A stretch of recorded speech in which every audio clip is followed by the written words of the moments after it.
Sir सर्वांगीण मार्गदर्शन भाग 61 वैद्य दिलीप गाडगीळ पुणे। तो सहज कालज और युक्तिकृत ये 3 प्रकार का बल मैंने बताया। और सहज जो है वो हमें माता पिता से प्राप्त होता है और वो अच्छे सुदृढ़ इस प्रकार के हो, स्वास्थ्य वाले हो, तो अपत्य भी उस तरीके का हो सकता है। कालज बल हमारे हाथ में नहीं है। ठंडी के मौसम में वो सबसे अच्छा रहता है और गर्मी में या बरसात में वो सबसे कम इस प्रकार का रहता है। और तीसरा जो युक्तिकृत बल है यो हमारे आहार विहार और जो भी हम रसायन वाशीकरण इस प्रकार का सेवन करेंगे उसके ऊपर निर्भर रहता है। और उसमें अहम है आहार, क्योंकि आहार से ही शरीर बनता है। और खेती में आमूलाग्र परिवर्तन आने के कारण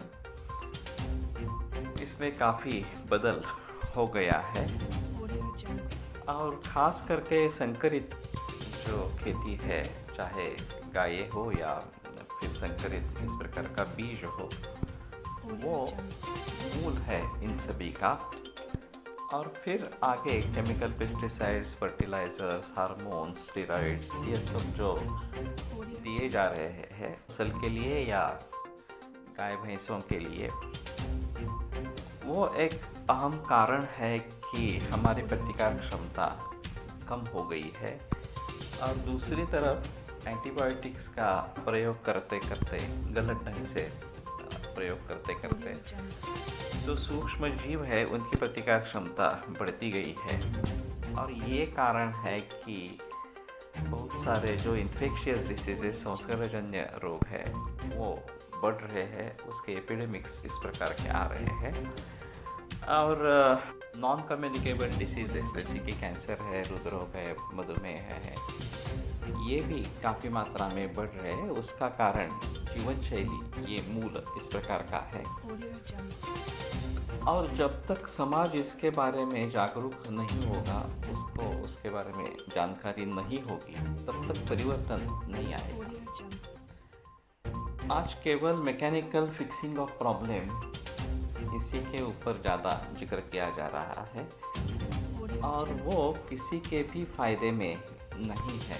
पूरे समाज के दृष्टि से देखा जाए तो जिससे जीवन शैली अच्छी रहे, जिससे अच्छा खाना पीना रहे, जिससे योग और व्यायाम इसका प्रचार प्रसार होता रहे, वही सभी लोगों के सेहत के लिए अच्छा है।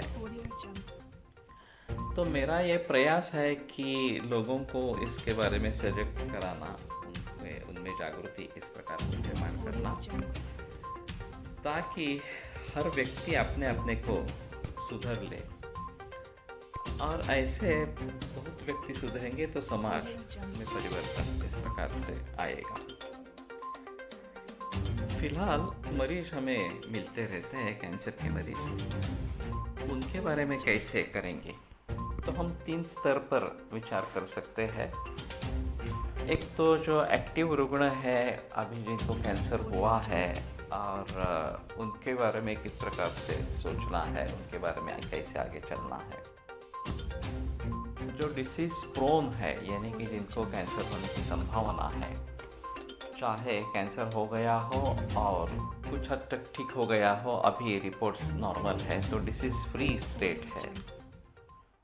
और फिर बाकी पूरा समाज जो कैंसर को प्रोन है, जो जिसको कैंसर होने की संभावना है, उनके बारे में हम किस प्रकार से सोचेंगे।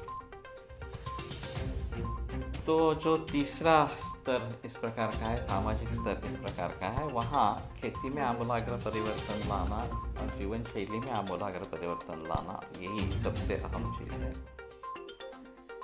जो डिसीज फ्री स्टेट वाले इस प्रकार के लोग हैं, उनके लिए कैंसर फिर से न दोहराए, इसलिए क्या क्या कर सकते हैं ये सोचना बहुत ज़रूरी है और उसके अनुसार कदम उठाना बहुत ज़रूरी है। तो लाइफस्टाइल में चेंज करना, खाने पीने में चेंज करना, पंचकर्म करवा लेना, रसायन वाशीकरण इस प्रकार का सेवन करना, ताकि हमारी इम्यूनिटी बढ़े और हम अच्छे रहें, करना बहुत ज़रूरी है।